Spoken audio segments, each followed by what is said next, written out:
नमस्कार लाडक्या बहिणींनो, एक तारीख आलेली आहे ज्यामध्ये आपल्याला 13वा हप्ता कधी मिळेल याची टेंटेटिव्ह माहिती आलेली आहे. आणि 13वा हप्ता कोणत्या लाडक्या बहिणींना मिळणार, कोणत्या लाडक्या बहिणींना नाही मिळणार, या सगळ्याची थोडीशी माहिती जी आहे आज आपण घेणार आहोत.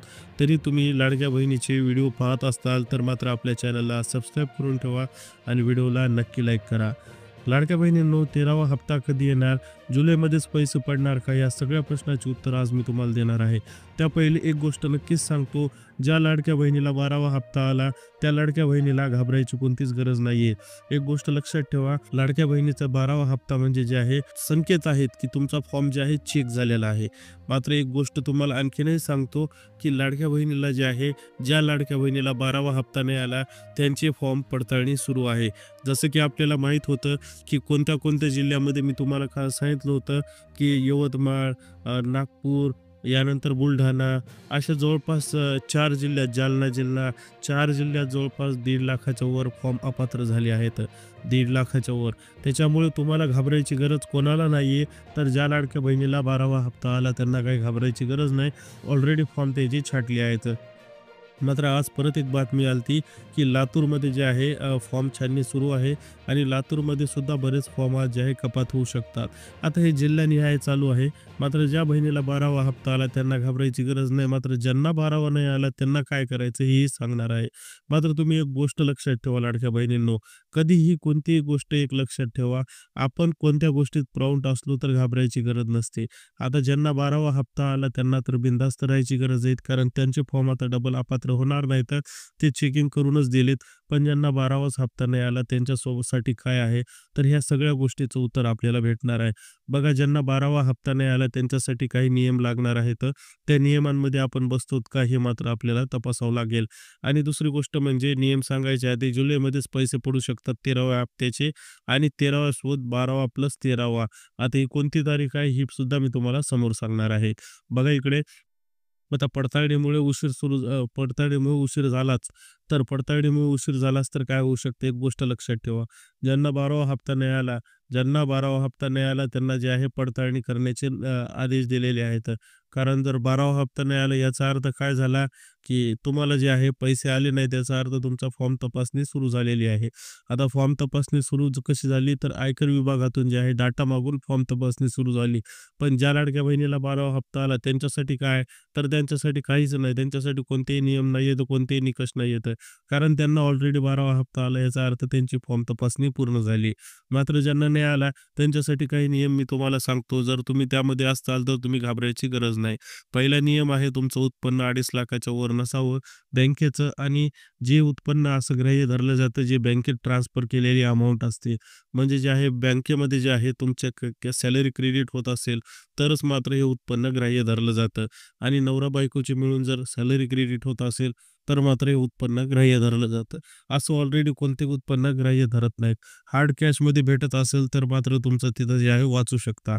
ज्या लाडक्या बहिणीला हार्ड कॅशमध्ये भेटते त्यांना काही टेन्शन घ्यायची गरज नाही. दुसरं उत्पन्न बघा, 4 चाकी गाडी नावावर नसून 4 चाकी गाडी नावावर नसून.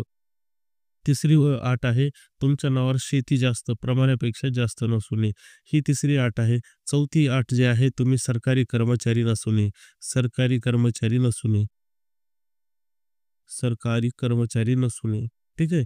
आणि यानंतर मात्र 5वी अट आहे, की तुम्हाला जे आहे कोणत्याही सरकारी योजनेचा फायदा भेटत नसावा, म्हणजे 1,500 पेक्षा जास्त.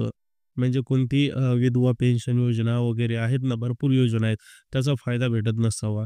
आता ह्या सगळ्या गोष्टी ज्या आहेत ज्यामध्ये तुम्ही बसत असाल, तुम्ही यापैकी कोणीच नसाल आणि तरीही तुमचा 12वा हप्ता आला नाही, तर तुम्हाला टेन्शन घ्यायची गरज नाही. तुम्हाला 12वा प्लस 13वा हप्ता जुलै महिन्यात येणार आहे. ती तारीख मी तुम्हाला आता समोर सांगणार आहे कोणत्या तारखेपर्यंत येणार आहे. पण आता तुम्हाला घाबरायची गरज आहे का, तर नाही. मात्र घाबरायची गरज कोणाला आहे, या नियमामध्ये एक जरी नियम आपला फॉल्टी असेल तर आपण डोळे झाकून पाणी सोडून दिल्यासारखं योजनेवर पाणी सोडून द्यायचं. उलट यापक्षी सरकारनेच एखाद्या वेळेस जर दिलेले पैसे वापस मागितले तर मात्र भरायची पाळी येऊ नये असं समजून जे आहे शांत राहायचं. कारण जर तुमचं उत्पन्न 2.5 लाखाच्या वर आहे आणि तेही खात्यात जमा होत असेल तर मग काहीच फायदा नाहीये. यानंतर तुमच्या नावावर 4 चाकी आहे आणि तुम्ही यायली लाडकी बहीण म्हणून घेत असाल तरी काहीच फायदा नाही. अशा काही गोष्टी आहेत. एक गोष्ट लक्षात ठेवा, आणि ज्या लाडक्या बहिणीचा 12वा हप्ता पास झालेला होता त्यांना 13वा हप्तासुद्धा भेटणार आहे आता जुलैमध्येच आणि 14वा हप्ता जे आहे येणार आहे भाऊबीजेला, राखी पौर्णिमेला. ठीक आहे.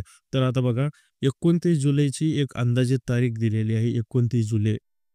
आता ही तारीख जी आहे अंदाजित दिलेली आहे. एका वृत्तवाहिनीनं दिलेली आहे, की ही तारखेला जे आहे लाडक्या बहिणीचा पैसा पडू शकतो आणि त्यांची कॅल्क्युलेशन जे आहेत त्यांनी कॅल्क्युलेशन दिलेले होते. त्यांचं म्हणणं असं होतं, की 28 ते 29 जुलैमध्ये लाडक्या बहिणीचा 13वा हप्ता जे आहे पडू शकतो आणि 12वा हप्ता ज्यांना भेटला नाही त्यांना 12वा प्लस 13वा याच तारखेला भेटणार आहे.